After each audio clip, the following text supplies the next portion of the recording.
Talk Show. Recorded live. Hello and welcome to Castle of Horror, the show dedicated to horror movies and awesomeness. This week we continue what we are calling the Groovy Horror Retrospective, a look at classic horror of the 60s and 70s with the 1971 vampire movie The Return of Count Yorga, also known as Yorga Returns. Bear in mind, if you haven't seen today's movie, we're going to be talking about it from the perspective of horror fans who have, so warning, spoilers ahead. From Denver, Colorado, I'm your host, Jason Henderson, creator of the Alex Van Helsing novels. With me from Austin is Tony Salvaggio, lead singer of the band Deserts of Mars and co-creator of the comics Psycon from Tokyo Pop, Clockworks from Humanoids, new to Rooster Teeth in Austin. Say hello, Tony. Howdy. Howdy. Also in Austin is Mr. Drew Edwards, creator and writer of the long-running comic Halloween Man for Monsterverse Comics. Say hello, Drew. I want to say two things. One, since we're talking about how white trash I am, we should probably mention that I'm also a contributing writer to Rockabilly Online. And two, you were really peppy tonight. You're on fire, sir. You've had enough coffee, apparently. It is. It's the coffee. I don't want to go back and listen to the episodes where I'm asleep. I don't know. I don't even know how to pick them. But thank you. I want you. This is your action item. I want you to remind me. Send me an email to add that to your bio. Okay. Off, so there we go. No, you laugh, but that's the only way it's going to happen. And finally, also joining us from Denver, as always, color commentary from attorney Julia Guzman. Say hello. Hello. Okay.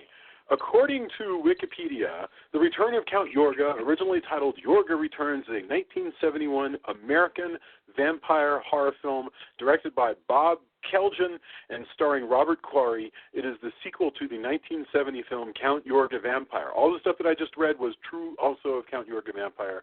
The story features Robert Quarry returning as the infamous vampire Count Yorga, along with his servant Bruda, both of whom have been revived by, well, it says this, I have my doubts, have been revived by the supernatural Santa Ana winds. No, that's not the case.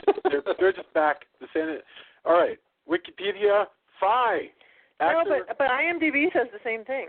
They're wrong. Okay, well, then let's talk about he does not accept that, is what he's saying. All right, actor Roger Perry, who had a lead role in the first film, appears again as a different character. So, let's get our opening thoughts.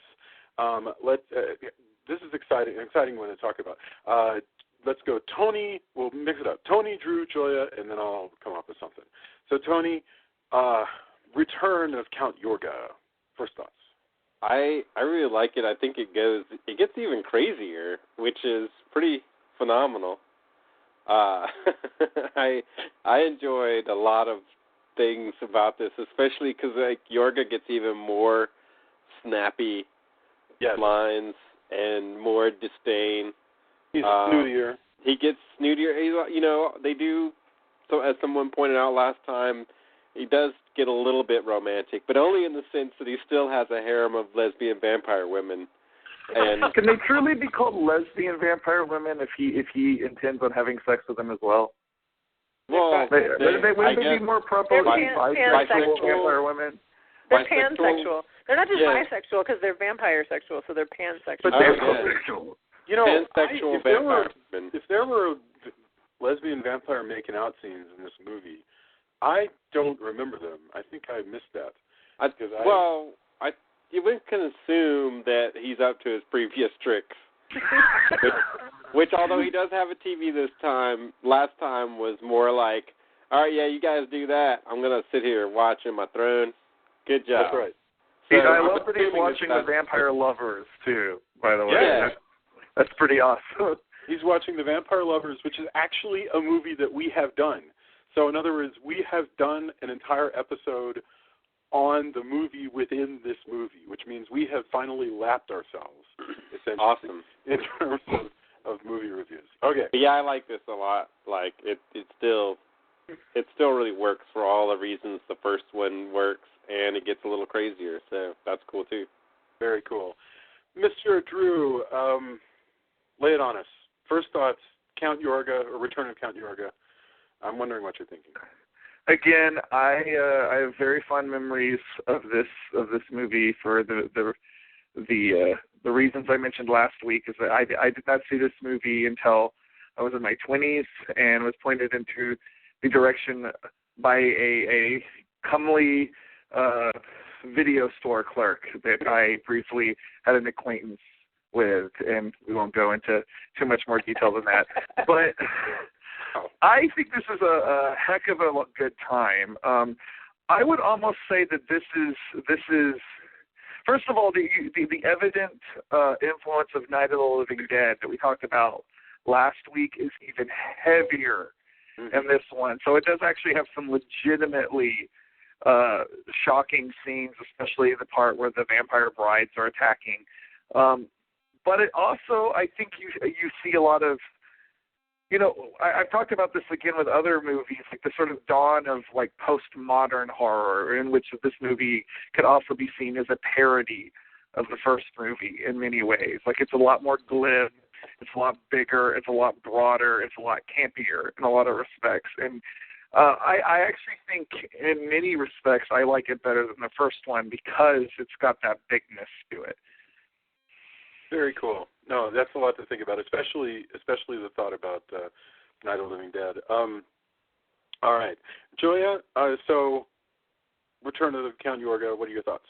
I liked this one more than the first one. I thought it was funny in a lot of spots, and I thought it was really horrific in a few spots.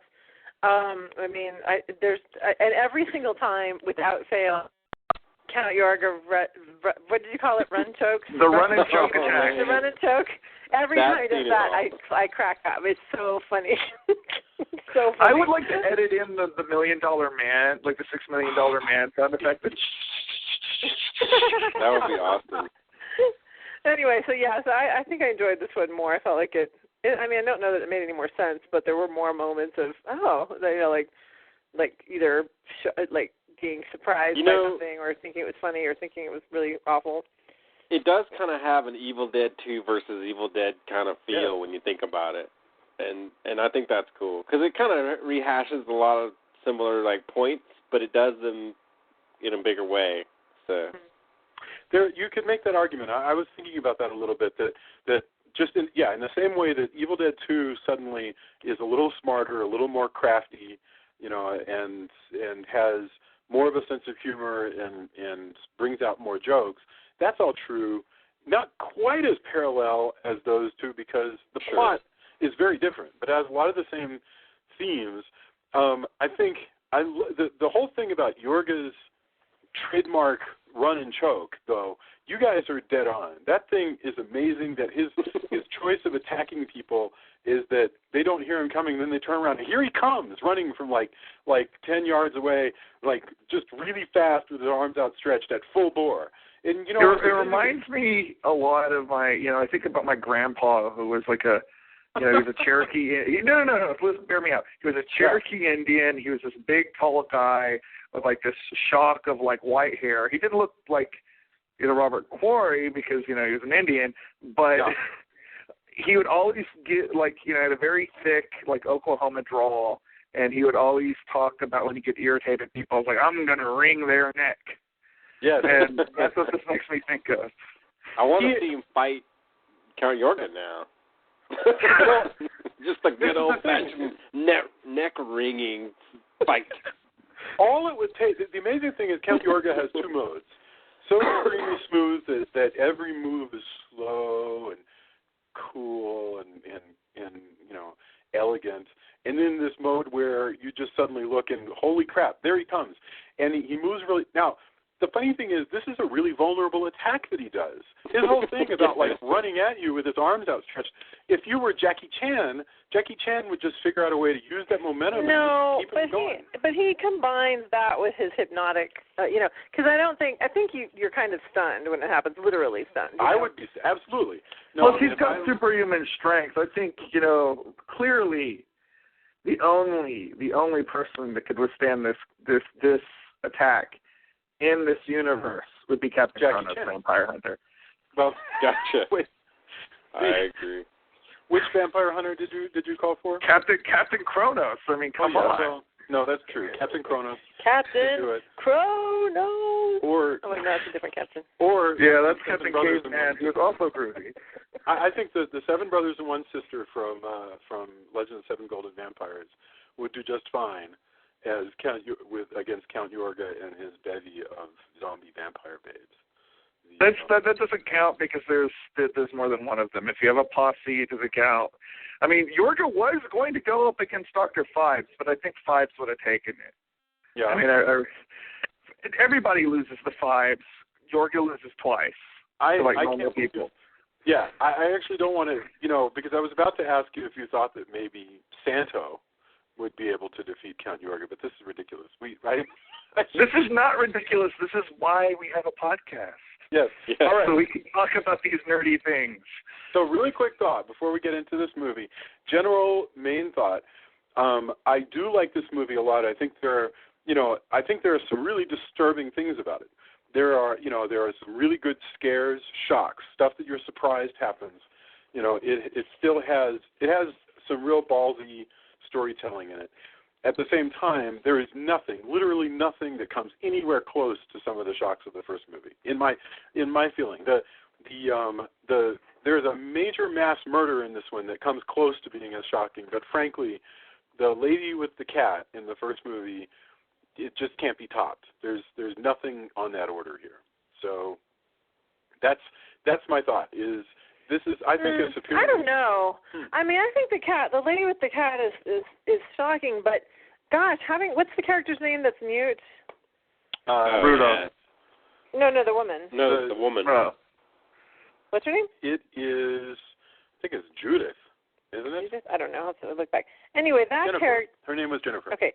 Jennifer, when she walks in and sees all the bodies and does I'm just saying this in the chat room, the silent scream because she doesn't see it, so she can't scream.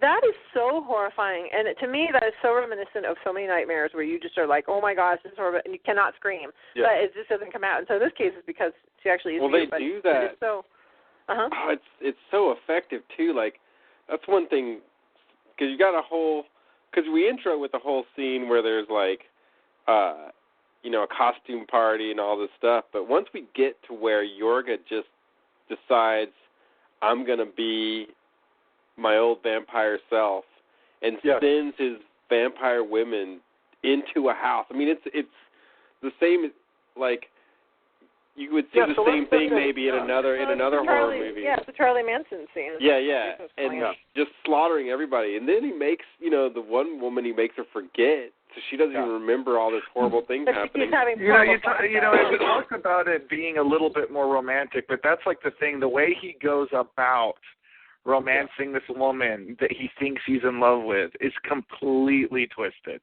Like he might as well be Kathy Bates in Misery. But let's redirect this a little bit.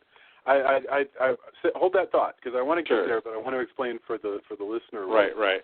So very, very briefly, this woman that you're talking about, and I do want to get back to the point you were just making, Drew, but that basically Count Yorga has bought a house that is somewhere not far from San Francisco, and it is across the woods from an orphanage.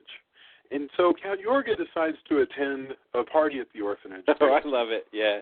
Yes, he meets the beautiful Marriott Park.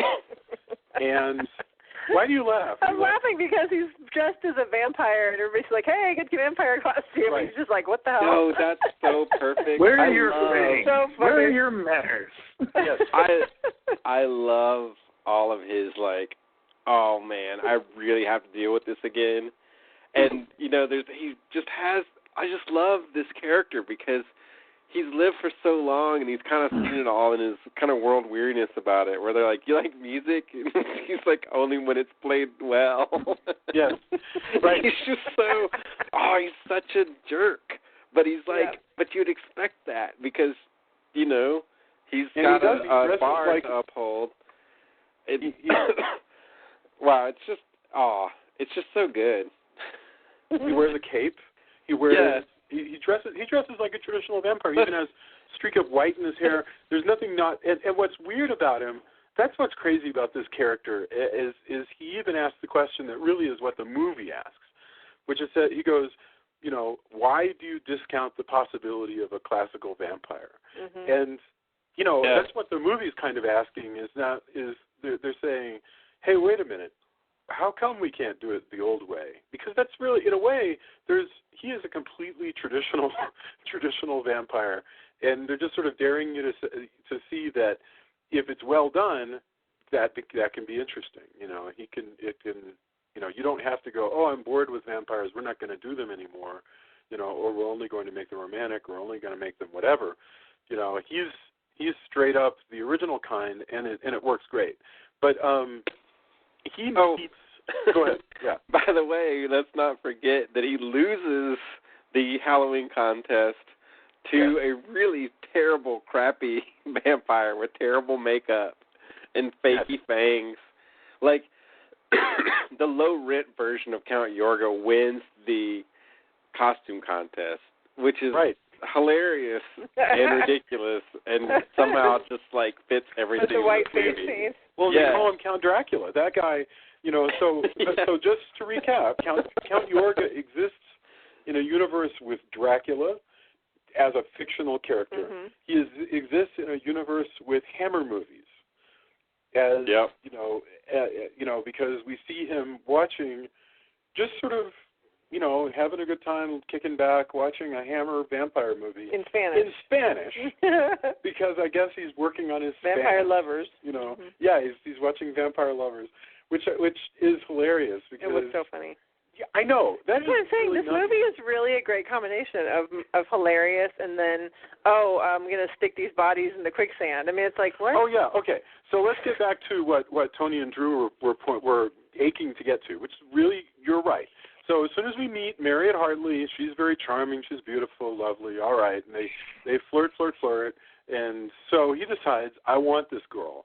And so what he does is first he raises a harem of the dead from the ground, and we should talk about this for a second before we get to the big scene you're talking about. Absolutely. So there's a weather thing going on that is involved that basically is being used as a bad omen by everybody. They're like, oh, there's the Santa Ana winds, and it's whistling in the woods, and I looked this up. The concept of the Santa Ana winds.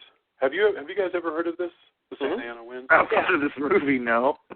All right. Yeah, I had. I have only heard of them from Steely Dan, because Steely Dan has a reference in Babylon Sisters about here come those Santa Ana winds, which are bad news, and they're going to drive you crazy. So I looked it up, and it's this extraordinarily dry desert wind that comes through, and it's warm. It brings heat with it, and it traditionally makes people crazy. And there've been, and here's a quote that I pulled. I just want to read this to you because I would be sad if I didn't. And this is from Raymond Chandler. He goes, "There was a desert wind blowing that night. It was one of those hot, dry Santa Anas that come down through the mountain passes and curl your hair and make your nerves jump and your skin itch. On nights like that, every booze party ends in a fight, and meek little wives feel the edge of the carving knife and study their husbands' necks. Anything can happen. You can even get a full glass of beer at a cocktail lounge." Raymond Chandler, Red Wind, talking about, and he's only one of many writers to talk about this concept. So we've got these crazy-making Santa Ana winds coming in, and we meet Mariette Hartley, and so then up come these vampires. He's using this. And I don't know if he's necessarily using the weather, but the weather was the omen, and now here come the vampires, literally from the ground.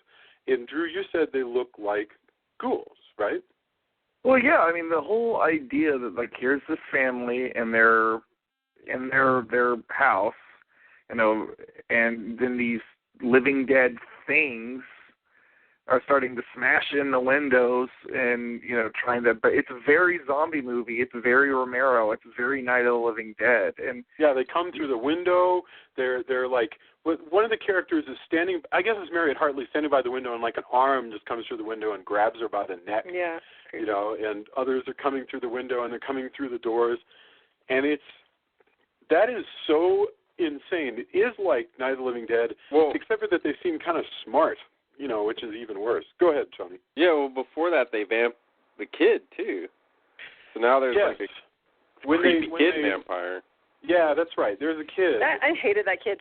I don't know why. Oh, well, yeah. He got on my nerves. He was Okay, like no. he was like a horror version of Charlie from Charlie and the Chocolate Factory, from the the original version, not the whatever the new one is. Well, he looks a lot more like Mike TV, honestly. Yeah, maybe. But tell us, Joya, tell us about this kid. I mean, who is this kid you're talking about? Tony, you can explain the kid. Well, the part that I want to, I guess, talk about is that this kid is just a little liar. Like, I'm not exactly clear on at what point he is, because he's part of the scene, isn't he? So the kid goes to the orphanage. Tony can explain when he gets vamped, because I just want to talk about the fact that he's a liar. Okay. All right, Tony, who is this kid in relation to these characters, and why is he infused? I guess, he's an orphan, right, as well? He's so it's a big orphanage, and there's this family that seems to be living there. The kid is one of the orphans, but the whole family seems to be sort of caretakers of the orphanage. Married Hartley and her dad and her mom and her sister. I don't understand exactly why they are all living at the orphanage and all working there. That seems unusual to take a whole family on as servants. Maybe it's not. I don't know, but that's the case. Anyway, go ahead.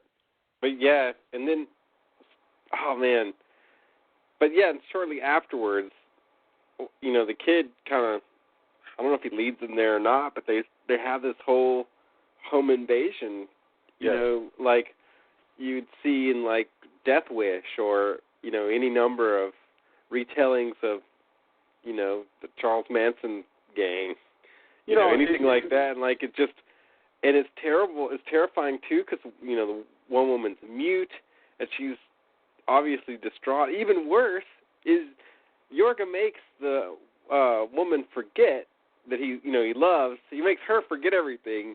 He leaves the mute woman totally, like, he's like, what's she going to do? Tell someone? Yeah. Ha-ha. It just leaves her memories intact. It's like, wow, he's so evil.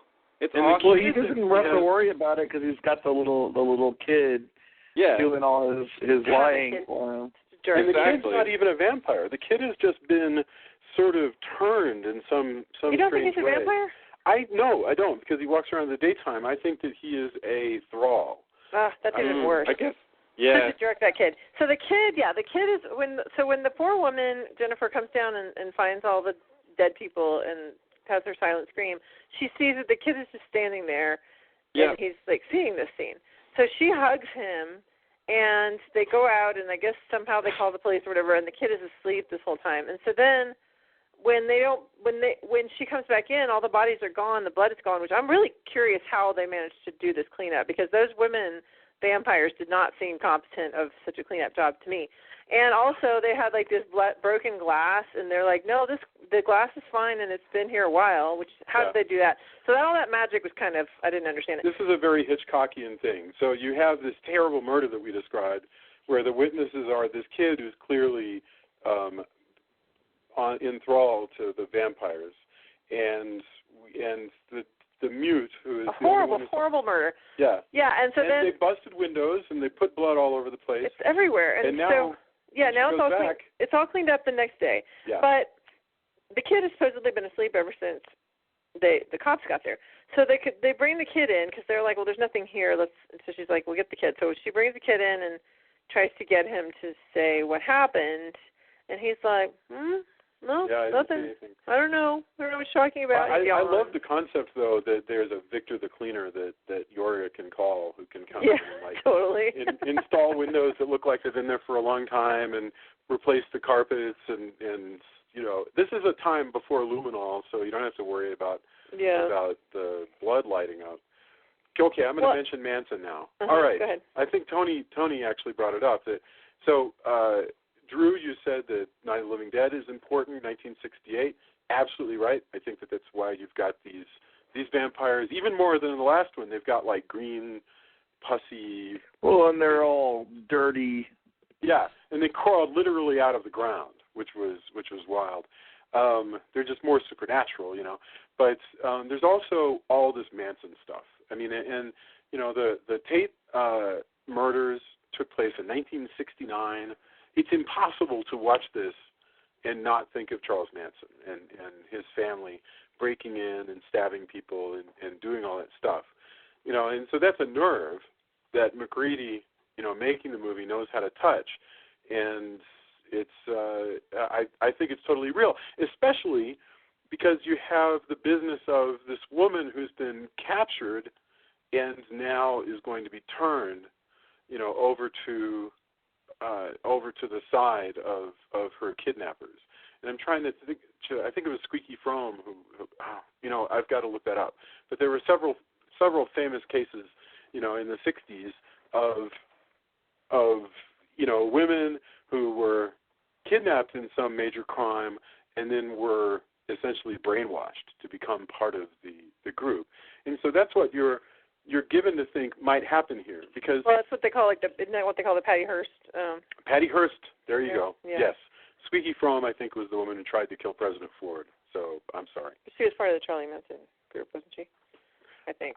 I have to look that up. Yeah. I think that's anyway. right. But yes, that's the. I don't know if she was turned. Anyway, I'm now beyond my familiarity with the Tate LaBianca murders. So I guess the next thing we're gonna have to read is Helter Skelter. Yeah,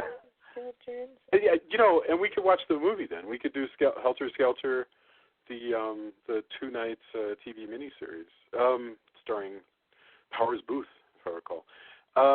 Okay. Stockholm Syndrome is what they call that, by the way. Yes.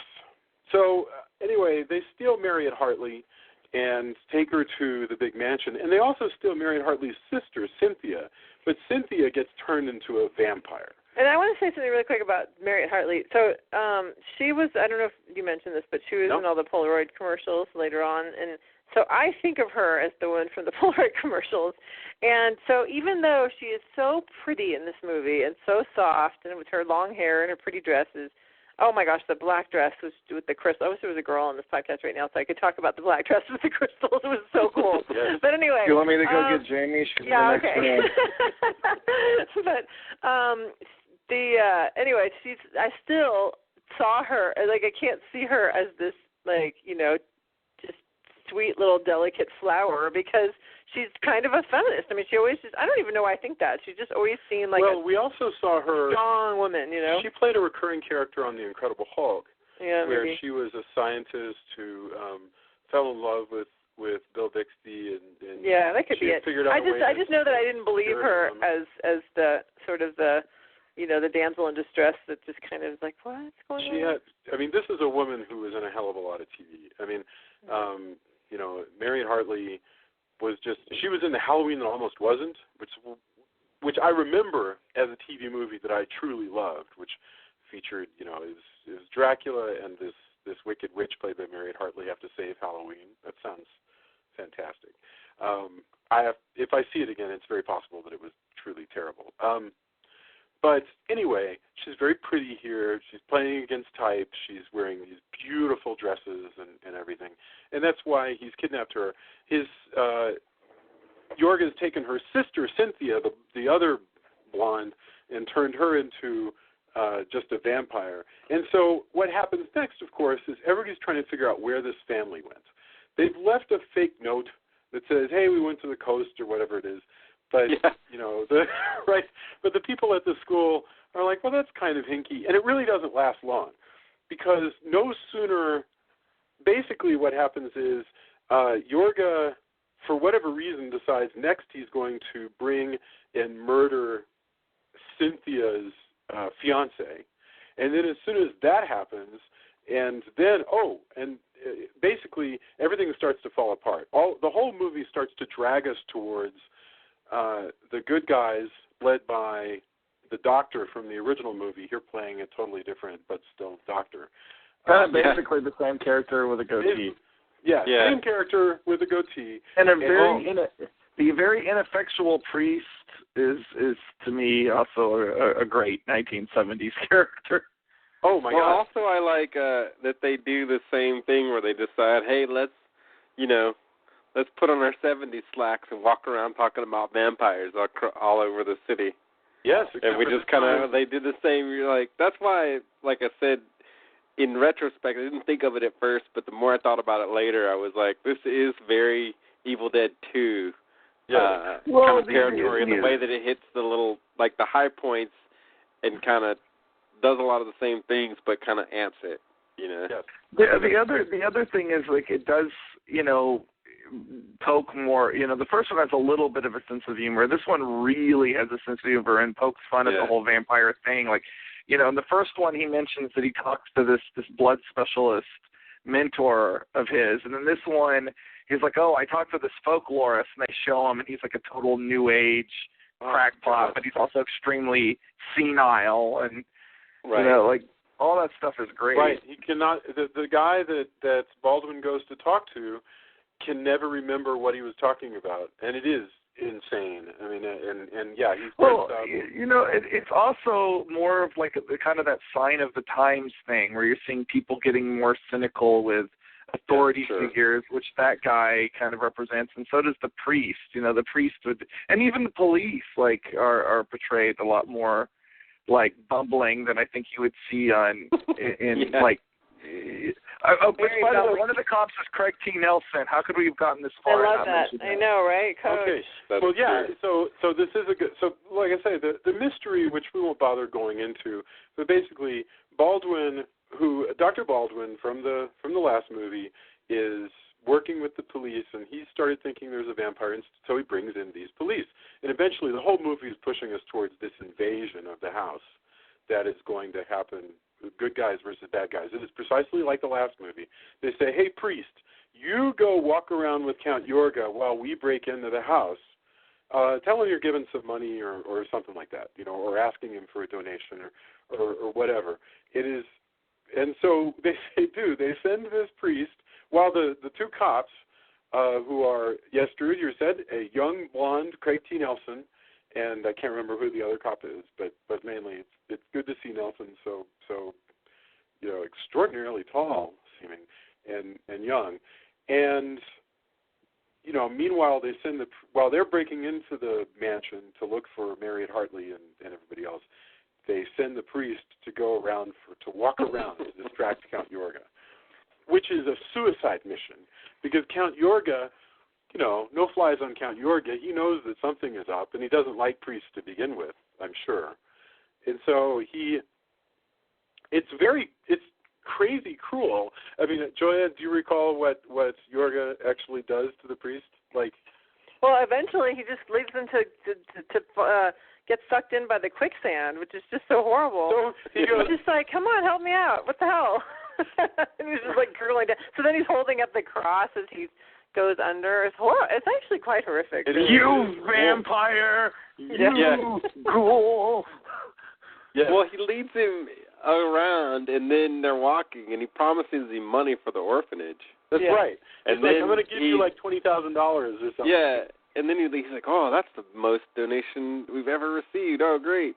But then and it's so weird, like he leaves him in quicksand, which is almost cartoony in itself, because he's like, help me out. And then he's sinking like old school quicksand, like Tarzan, throw me a vine quicksand. We never stopped using quicksand. And then he goes under, and he's like, you never intended to donate that money. You did this on purpose. Oh, man. In the chat room, so weird. The gentleman said, Sean goes, you know, that it's fun. It is a funny line. The priest is being pulled down in quicksand and tells the vampire master, you never intended to donate that money. And I'm like, holy mackerel. Count Yorga's like, my God, what a venal, horrible example of church leadership you are, that it's taken you this long to figure out that. And in fact, that's what's crazy is this priest was told, look, we're breaking into this, you know, master vampire's house to free some of the people that he has imprisoned since he murdered his family over there. You just got to walk around with him and distract him. And the priest is immediately distracted by the shiny baubles that Count Yorga promises of, you know. Well, I mean, Yorga's he knows how to do it. He does. He's been at this a while. Yeah, I think that's right. I don't even think he needs magic. I don't think he has to like hypnotize anybody. I think all he has to do is, I think he just knows how to play people. Well, I think, there's hypnotism going on in places, but, in general, he's also really good at what he does, which is be a total bastard. But that's fine. Yes. It's amazing. I don't think I've seen, are there any classic vampires like this recently? Like, unabashedly, unironic, old world. The Hunger comes about 10 years after this, and it's like this. Yeah, but there's I don't know. There's been a shift in what I don't know if I agree with it, but there's been a shift in what a vampire is, I think, and I yearn for a new Yorga of some sort. That would just be awesome. Yeah. It would be interesting to see somebody try to do a vampire movie more. Now that Hammer is back, I keep thinking that they may try to do something more in this vein.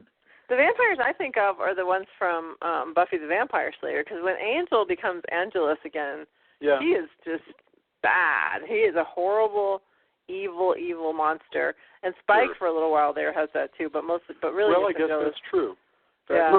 Honestly, the closest thing to this on Buffy is the Master from season 1, who is more of a traditional vampire. But Buffy, but Angelus really was also. Yeah, to me that's more Dr. Jekyll and Mr. Hyde with like some vampire window dressing. But to me, Buffy, and I'm not knocking this, I love Buffy the Vampire Slayer, but to me, Buffy the Vampire Slayer is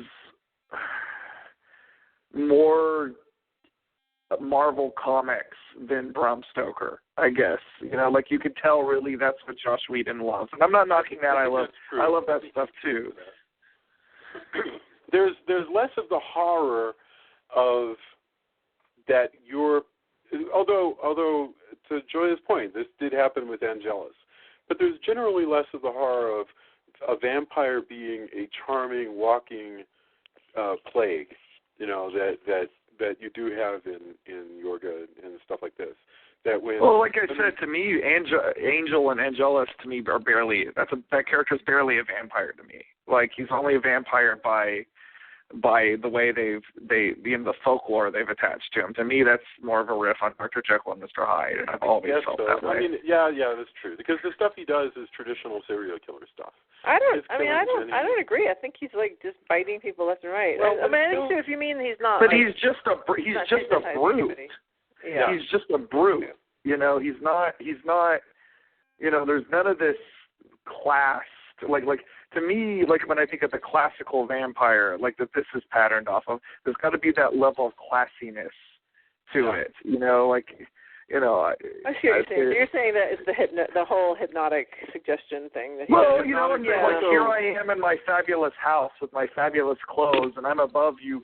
I'm above you, peasant. Like to me, the only vampire. Go ahead. The only vampire to me that was truly more like that was the Master. As far as Buffy. And they also made a joke out of it when they had Dracula. Remember Dracula? But Dracula on Buffy really was a joke. And they played it all for laughs, right? What about Interview with the Vampire? Were there any real vampires in there or no? No, they're more romantic in a lot of ways. They do horrible things, and they're kind of horrible, but there's not the same. When I think of like a Yorga-type vampire, or if you made a newer movie, it's the vampire version of what the demons do in, say, Omen or The Exorcist. Yes. Especially The Exorcist. You're following the very character. Honestly, very charismatic, but also totally playing everybody kind of thing. And honestly, a character that is much more like what Yorga is, who is not even supernatural, is Hannibal Lecter. Yeah, absolutely. That's right. Absolutely. That's you pointed it out. In the Interview with the Vampires are the main character. They are hunting people and killing people, no doubt about it. The romance is between vampires, generally, or between people that are beautiful enough they want to make them into vampires. But other than that, they're an alien race, essentially, that's hunting people. So to get the Yorga thing, you need something more like Silence of the Lambs, where you're following this guy, but our fascination might be with the killer, but our sentiments in the end are going to be with the normal humans like ourselves, And it's also that element of classiness. Like, yes, Hannibal Lecter is a madman, but he is, despite being in prison fatigues, he is kind of regal. Yes. And beautiful music, that regalness to me is and that regalness to me is it's totally important to what I think of as a classical vampire. I agree. It has to be a vampiric king. Yorga, in a sense, is an invention that MacReady has come up with in the 70s to be his version of Count Dracula. I think clearly. I think he's like, I want to make straight. And like we said, there are huge parallels between the first movie and Dracula. There's huge parallels between this movie and Dracula. There's also something really interesting here that we haven't mentioned, and is that in this movie, Yorga also has a witch living with him that he, which I find fascinating. She has her own little hovel in the place, and he comes to her for advice.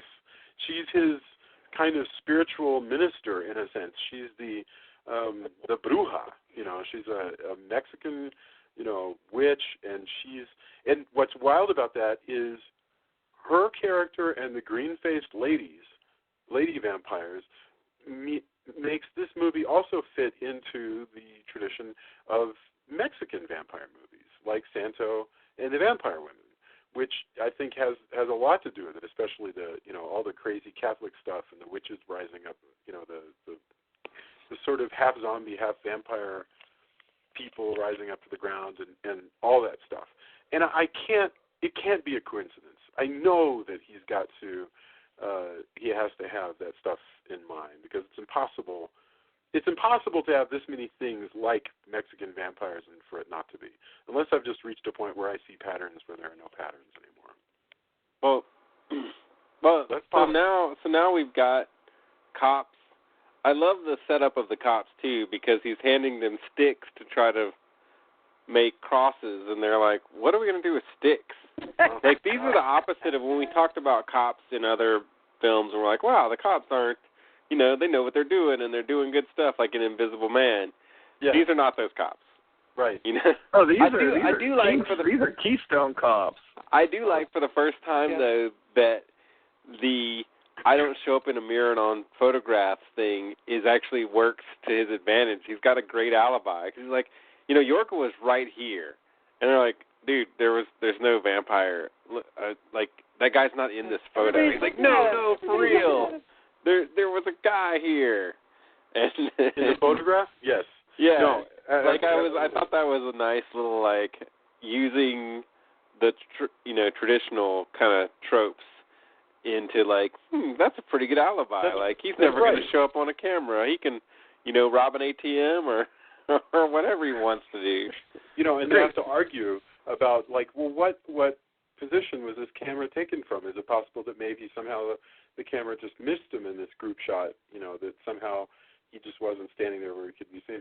That's when they're trying to convince the cops. And in fact, even when they're breaking into this house, because the cops are convinced that maybe something's hinky going on, but they don't know, they don't completely believe that it's vampires. And I have to say also, this also begins this scene, but there's a lot of scenes like this in this movie that get good scares. I mean, really genuinely good horror scares out of just the fact that when you are in this mansion, this really beautiful mansion, you're basically cornered by the vampires. They'll lock you in rooms, they'll chase you down halls, they'll suddenly appear out of nowhere, and it's terrifying. I mean, when each of the adult characters is basically just completely cornered and outsmarted over and over again by the vampires. Well, in this one even more so, because once they're in the mansion proper, it becomes, it's Count Yorga's murder mansion. He's got trap doors, and, it's this labyrinth of corridors. and he's locking some of them and unlocking others. He'll suddenly and have an iron like, gate in the middle of the hallway, which I love. It's this like weird, like it's totally his previous mansion, had rooms that people were going from room to room in, but this one actually has, he locks one cop away from the other one. Yes. And, he's flipping switches, and he's unlocking, like I said, he's unlocking some doors and opening others so that lead people around. And you never kind of can quite get into the geometry of how things are. People are going downstairs, and they're going back upstairs, it looks like. All that stuff is great. And meanwhile, he's just like, okay, when I release these guys, like, this part of the harem, you take that hallway. And hey, witch, come after this other guy and bite him. I'm wondering, like, what is it like backstage in these people's lives, like, or whatever, undeaths. Sure. Anyway, I'm just wondering, like, do they have names? Do they have, like, do they have, You mean, are the different vampire women named differently? Yeah, like does he call them? Yeah, exactly. Like, do they have personalities? Like, is it like how, in Africa or wherever they have, like, any place where there's polygamy is common, they have, like, the first wife and then the second one, and they have different roles? They probably do, and they probably gossip among themselves. And Sheila's like, Count Yorga paid more attention to me this morning, and he's been looking at me, and I think maybe he's starting to like me. And everybody's like, shut up, Sheila. We don't want to hear about it anymore. I think that's... Like The Bachelor? Yes, I think that's probably happening. Mm-hmm. Yes.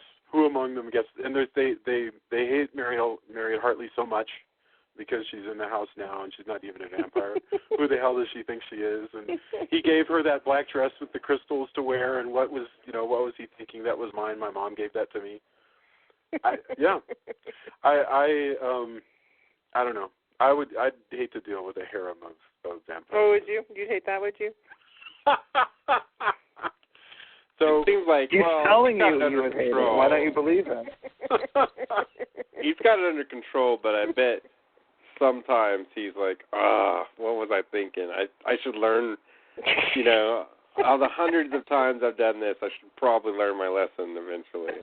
I don't know if I believe that. I think Yorga doesn't ever have those moments of self-doubt. He's just like... You're probably right, yeah. I think you're right. I think he's got it completely under control. And by the way, when these women move together, it is wild. Because they'll suddenly, like, appear out of nowhere, and there's, like, 9 of them, and and they're just all sort of standing and slowly advancing on whoever is unlucky enough to be in their way. And you're like, holy mackerel, because they're just very scary and very smoothly moving this sort of strange rocket line of evil vampire women. It is.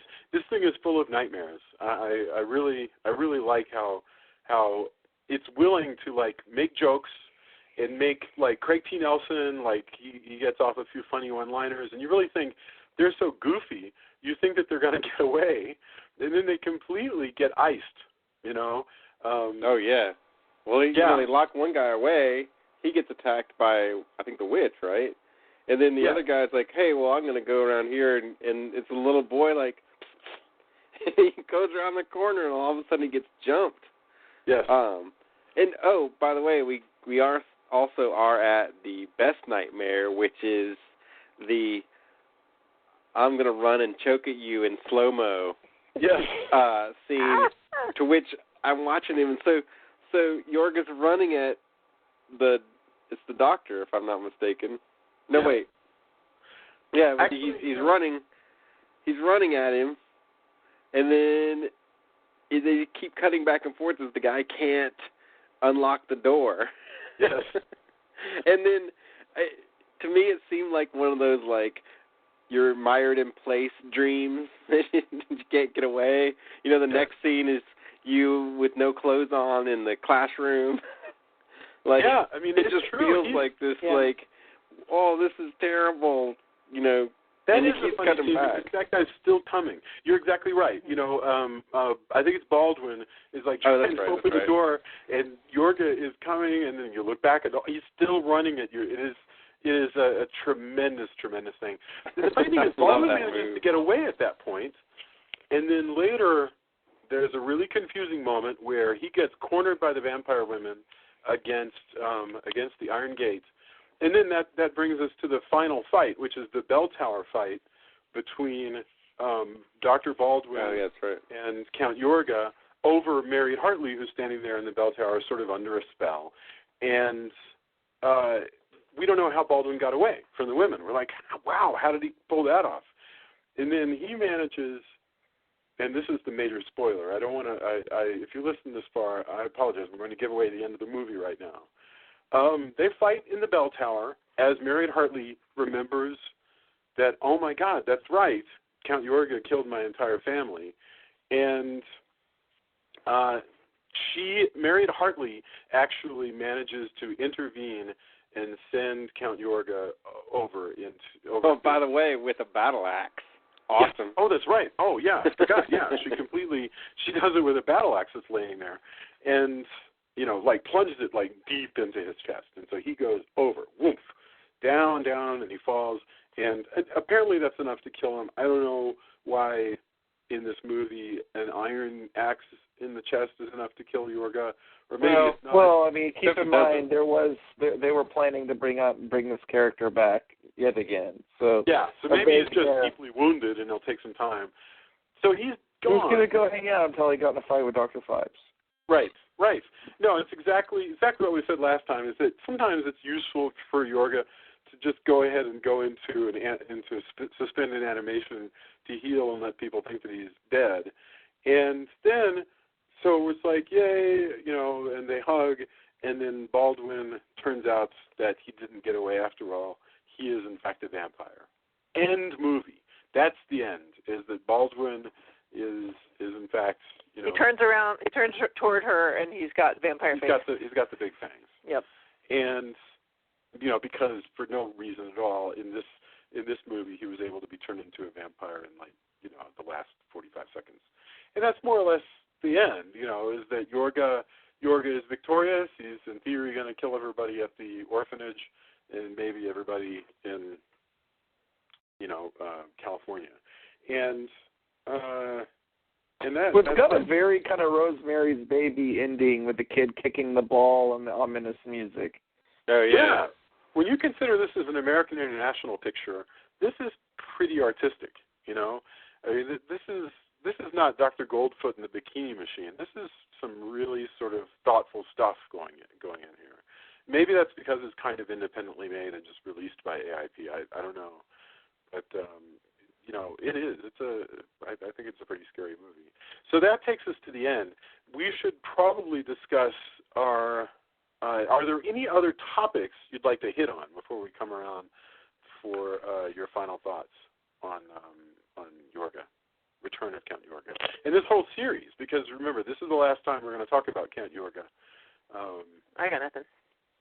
I mean, I know that we've hit on a great deal. All right, then let's just do it as a final thoughts, and if there's anything else that pops into your head, then you can bring it up. Otherwise, we'll go through our final thoughts fairly quickly, and then we'll come around for some very cool endorsements. So we went Tony, Drew, Joya. So, Tony, final thoughts, Return of Count Yorga. I'm kind of sad to be leaving the Yorgaverse because, man, there's some solid stuff going on. I really I can't believe I missed these movies for so long, and there's just great horror stuff going on. I just love it. It's good.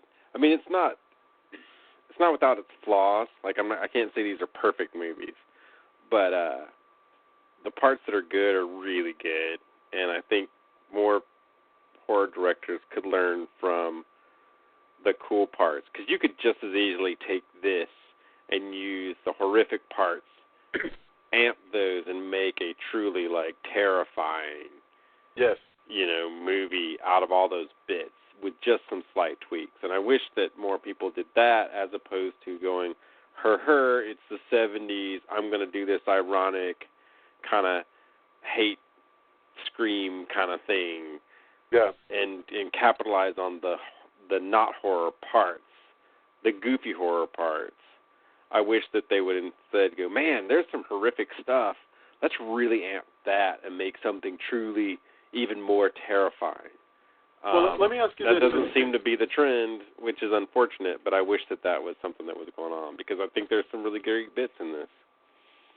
I want to ask this, even though, Drew, before we get your final thought, asking both of you and also Julia, this is probably one of the finest 1970s vampire movies, at least traditional vampires.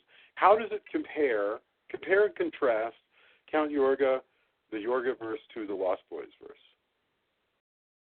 I love the Lost Boys. This is a lot scarier than the Lost Boys. The Lost Boys, to me, is more although Lost Boys is more violent, I think. The Lost Boys is definitely Lost Boys has more gore effects than. I mean, they had more of a budget. Lost Boys is a fun movie. It's a fun, scary movie. It's very, I hate the term comic booky. If I find myself using it a lot, it reminds me a lot of like a, even though, we're talking about a decade earlier than Lost Boys, it reminds me a lot of kind of the vibe of like a Marvel monster comic book that come out in the 1970s. And the Lost Boys kind of has like that with a bit of a new wave coating over it. And, it's a fun movie, but it's not scary the way this one is.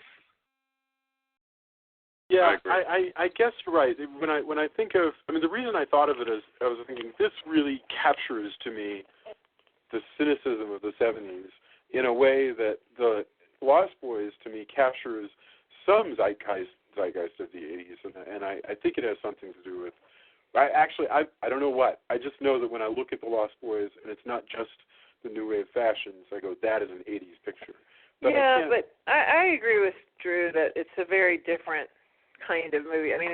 It's just the whole. It's just fun. It's funny. It's kind of funny, but it's not funny in the same way as this. It's just hokier. I don't know. That also is a movie that was made, and you want to talk about something that's different. That was a movie made with about teenagers, teenage protagonists, and for the most part, teenage antagonists. So Kiefer Sutherland, though, if you think of Kiefer Sutherland's character, you could take Kiefer Sutherland's character out and put him in a movie like this, and he would be fine, because he was slick. The character that I think he was, I can't even remember the name of Kiefer Sutherland's character in that movie, but he the Michael same level of cool. Anyway, but the character that he plays, to me, I always thought was kind of the prototype for Spike. Going back to Buffy, he even kind of looks like Spike.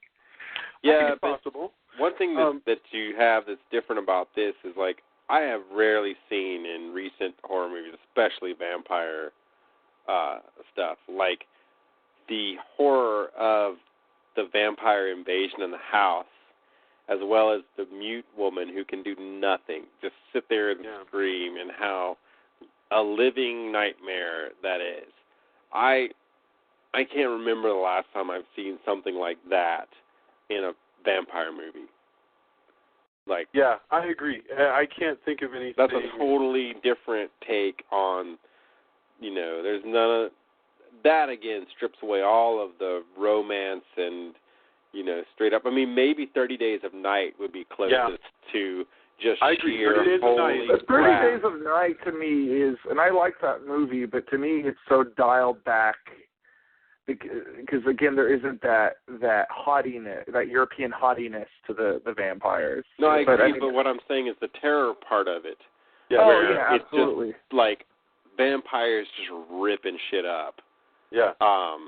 That happens. No, you're right. 30 Days of Night, the movie, very, very much, in keeping with the kind of just repulsive horror here, and also. When I think of scenes where people are suddenly in a bunch of horror and just run for their lives, 30 Days of Night, even something like House of a Thousand Corpses, that what's different here is that even unlike the guy in 30 Days of Night, just Yorga, you have this extra weird ingredient of Yorga just being very old school slick, and right.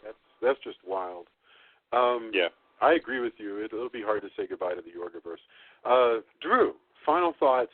Anything that we haven't noticed or haven't thought of, Returning Count Yorga, and the whole series. Well, I think we've thoroughly put this one on the dissection table. I mean, I've really been happy with these last few discussions, and I would be hard pressed to think of anything that we've missed, especially with this one. I think we've may have done it kind of out of order, but we've talked about everything that's there, and this is just a fun, clever movie. And I, like Tony, wish that somebody would maybe look at this movie. Not a remake. I don't want to see a remake of this because I don't think you could recapture it without the same actor.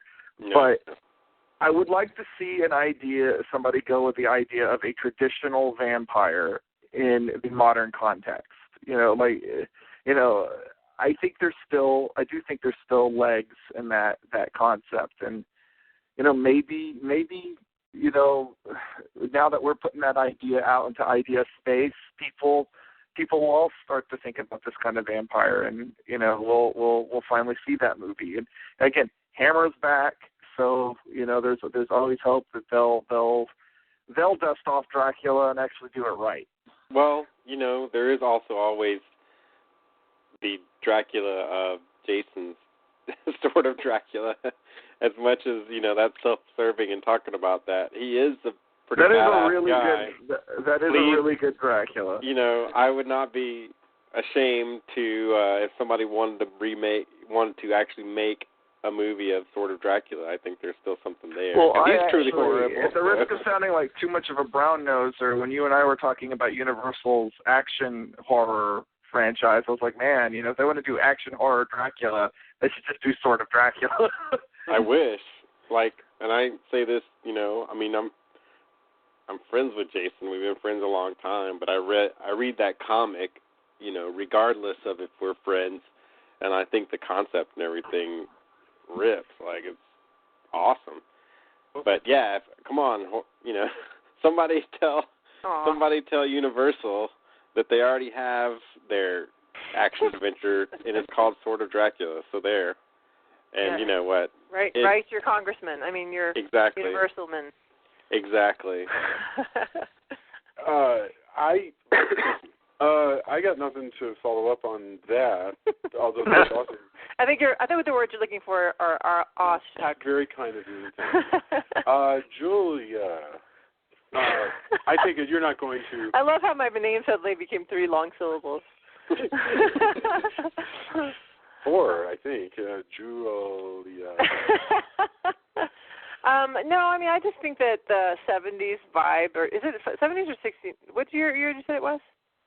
Is it early 70s or late? 1971. 1971. Oh, that's the year I was born. Mm. I just told you all my age. Yes, I love that it just feels like, even though it's gothic, it feels like 1971. It's just that the softness, you can almost feel it, hear the just 70s music, even though it's not actually playing. I don't know. It feels very, very 1971 to me. But no, like I said, I enjoyed it. It was a fun picture. I liked it a lot better than the first one, and I'm glad we watched it. Very cool. I couldn't add anything to this other than, if you haven't seen, I can't imagine you would have listened to this entire two episode series and not have seen these movies. But if you haven't seen The Return of Count Yorga, go watch Count Yorga and The Return of Count Yorga together. And they're very scary. They're very of a particular time. And it just makes you aware that no matter how much people say, hey, I'm familiar with that, I don't need to see it again.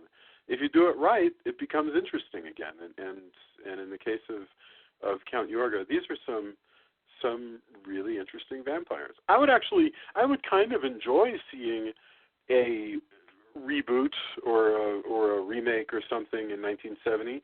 But the funny thing is, the moment you do that, the moment you go, hey, we're going to put it in 1971 and everybody's going to be wearing groovy 70s fashions, it becomes even sillier because Count Yorga, of course, didn't do that. He put it in the modern. Well, when I say don't do a remake, that's the exact reason why. I think the thing to do would be to take the idea of a classic vampire invading modern times. So you wouldn't do it in the 70s. You would do it in 2014. Yeah, and so that's where the shot. But boy, you'd have to be brave. You'd have to just sort of do it and know that you're going to nail it right. and have your Well, I want if I saw that, I would want it to be in the same. Like, I want to see the scary parts. I don't want to see a Dracula tries to take a selfie and can't because he can't get his picture in there. Yeah. I don't want to see dumb crap like that. I mean, that's the difference. You could do a comedy and that'd be funny, whatever. But I want to see I'm doing what I do in a modern time, and this is what I always do. That's what makes Yorga what he is. Yeah. And is horrifying, and I'm using what I can around me to facilitate this lifestyle that I choose each time I survive. That's what I want to see. And, absolutely. Instead, what, like Sean said in the chat room, what we have is, Dark Shadows, which Jason liked, but again, it's the look, it's the 70s, you know. And it did what it did, whatever, but that's not the movie I would want to see if there was. No, you're not wrong. Like the extent to which I enjoy Dark Shadows completely has to do with it being fun to watch that movie and look at it.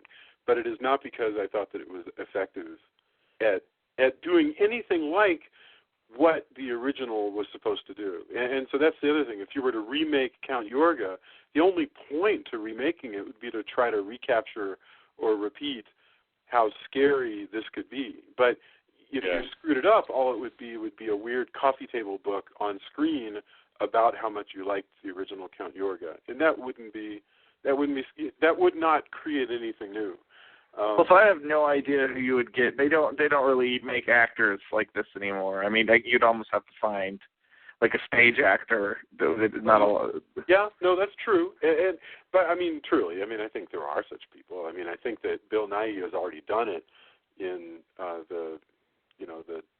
whatever those are called, the ones with the vampires. Oh, Underworld. Yeah. Bill Nighy did that, but it could have been him. He's the only good thing in those movies.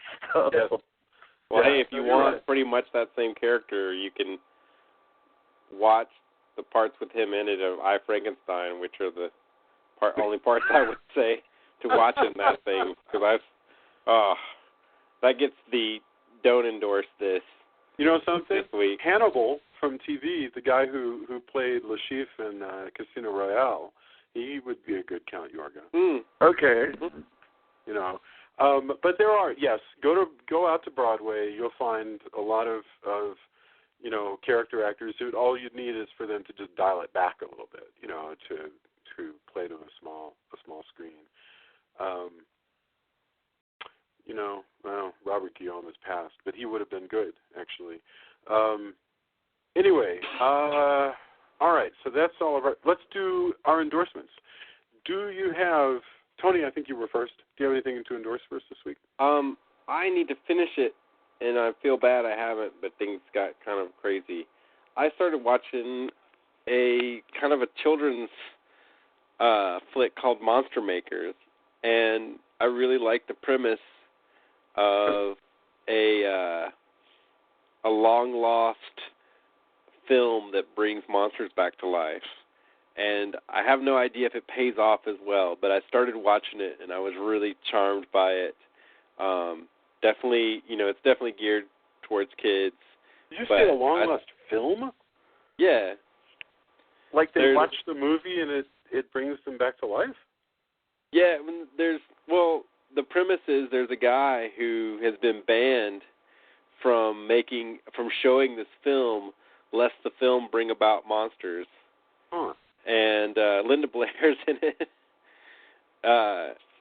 It's showed up on Netflix. It's called Monster Makers. Or wait, maybe it showed up on a free. No, I think I saw it in a preview.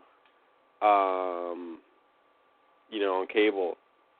But I started watching it and I haven't finished it yet. But it's kind of cool. That's a really great. That's a great idea. I'm totally intrigued by that concept. The TV movie from 2003. Huh. It looks like it doesn't have the best reviews on IMDb, but what I started watching was pretty fun, and it's got Linda Blair and Adam Baldwin and George Kennedy. All right. Just Yeah. That's a good tip, and I'm totally going to rip off that plot. I'm not even going to watch that movie because that No, you got to see it though. Like, right. Yeah. But I can't plausibly rip something off if I've actually seen and it. It's got a monster kid in it, so for all us monster kids, like, it doesn't matter that it's kind of a kids movie because, it's a monster kid movie for really young, like, wannabe or, like, budding monster kids. That's kind of cool. In 2003, no less. Like, so it's very recent. I think it's kind of neat. Like I said, I could be wrong. I could watch the whole thing and go, it didn't really quite gel. But what I saw of it initially, pretty cool. Very, very cool. All right. Drew, did you have any endorsements for us this week? Well, speaking of vampires, same endorsement as last week. I want everybody, when they're done listening to this podcast, I want them to click off TalkShoe, go over the Comixology, go to the Monsterverse part of Comixology, get the new issue of Halloween Man because it is all about vampires. It's starting a big 3-part vampire story. It is the last story arc. Our regular artist, who's been my regular artist for the better part of a decade now. I was actually doing the math on this. He's finally moving on to greener pastures, and we're kicking him off to his new lot in life with evil, desperate vampires taking over a small Texas town. And I think anybody who likes Yorga will find a lot to like in the story arc. The main villain is very Count Yorga. He's walking around in evening wear, wearing a cape, and he's so full of himself.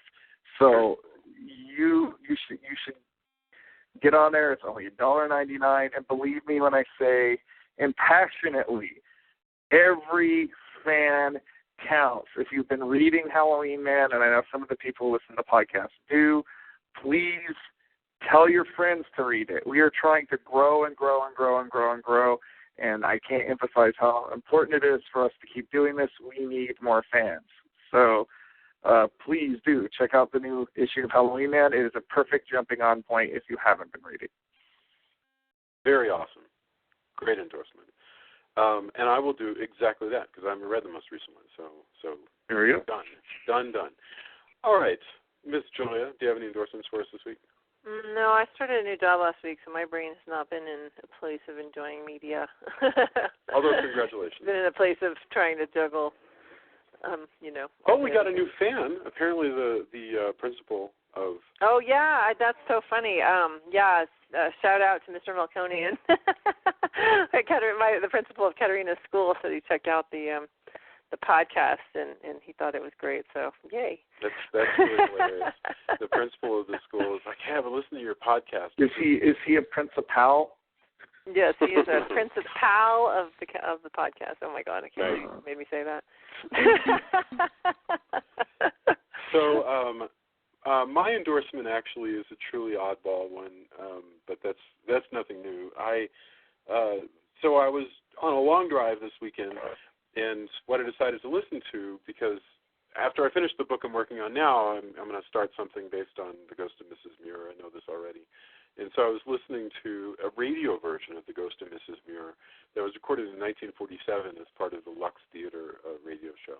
So it's an hour-long presentation of The Ghost of Mrs. Muir, very much based on the same story, the same version that became the movie. In other words, it's clearly based on the movie script. But Charles Boyer, the famous actor of the period, who was really good in Barefoot in the Park as late as the 60s, plays Captain Gregg in The Ghost of Mrs. Muir, the 1947 radio version. You can hear it on YouTube for free, and I just love it. I've been really loving radio dramas recently, and also one of our daughters has started being really into them. She uses radio dramas to go to sleep at night and listens to Archie Andrews every night. So yes, my endorsement is the Lux Theater presents The Ghost and Mrs. Muir from 1947, and I've already posted it on the page, so you can find it there. All right, So, if you're listening, if you have any friends who aren't listening, tell them to listen, especially if they're into horror movies. Actually, probably only because those are the guys that you would want. Leave reviews for us on iTunes. Believe it or not, leaving reviews for us on iTunes helps people to find the show because those reviews get filtered out to lots and lots of other sites. Like us on Facebook, come and leave comments, argue with us, make suggestions. We'll probably do another really exciting Christmas episode next week. I'm not even going to say what it is yet, but it's going to be scary and dark and evil and maybe Canadian. And we will definitely see you in the next week, and then we'll probably take a break. So one more week and happy holidays. Thank you, everybody. Have a fantastic evening. Bye-bye. Bye. Bye. And thanks again, Sean, for the chat room, for being in the chat room. We appreciate it. Oh, my gosh. Thank you so much. Yes. We're really thankful for that. All right. Cool. Bye, well, guys. Catch you guys later. Night.